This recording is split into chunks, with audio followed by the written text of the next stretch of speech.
السلام عليكم ورحمة الله تعالى وبركاته.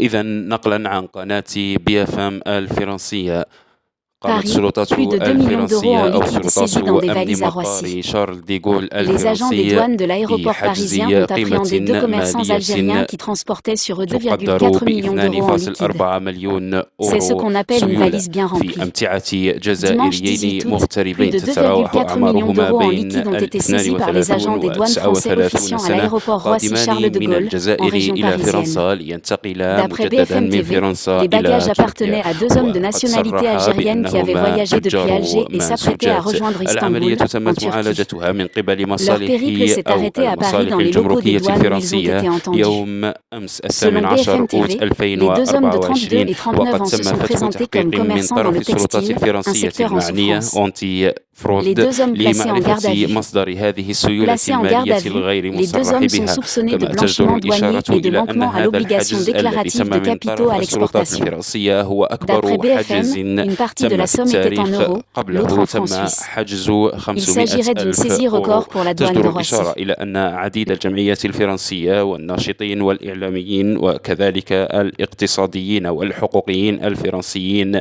وفرق مكافحة تبييض الأموال تسائل أو رفعت تساؤلا للسلطات الجزائرية عن كيفية وصول هذا المبلغ الخيالي إلى ميناء شارل ديغول الفرنسي وبدون رقابة.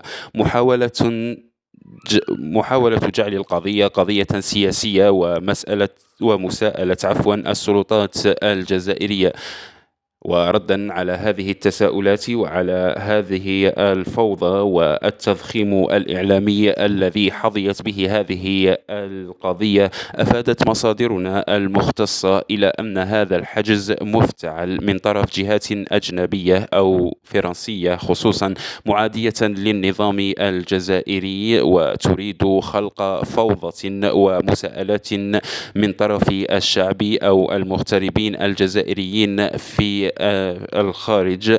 وهذا طبعا وهذا الفعل الجبان كما أسماه المتخصصون الذين قاموا بتحليل هذه الحادثة، وقد بيّنوا أنه محاولة فرنسية لإخفاء تبعات عملية الحجز التي قامت بها السلطات الجمركية الجزائرية في ميناء بجاية، وحيث تم حجز عدد من الأسلحة النارية والذخيرة الحية في ميناء بجاية قادمة من مارسي. فافتعلت السلطات الفرنسية هذه القضية من أجل اتهام السلطات الجزائرية ومن أجل رد الاعتبار على القضية السابقة. شكرا لطيب الإصغاء والمتابعة. دمتم طيبين. إذا أعجبكم الفيديو لا تنسوا الاشتراك في القناة وتفعيل زر الجرس ليصلكم منا كل جديد.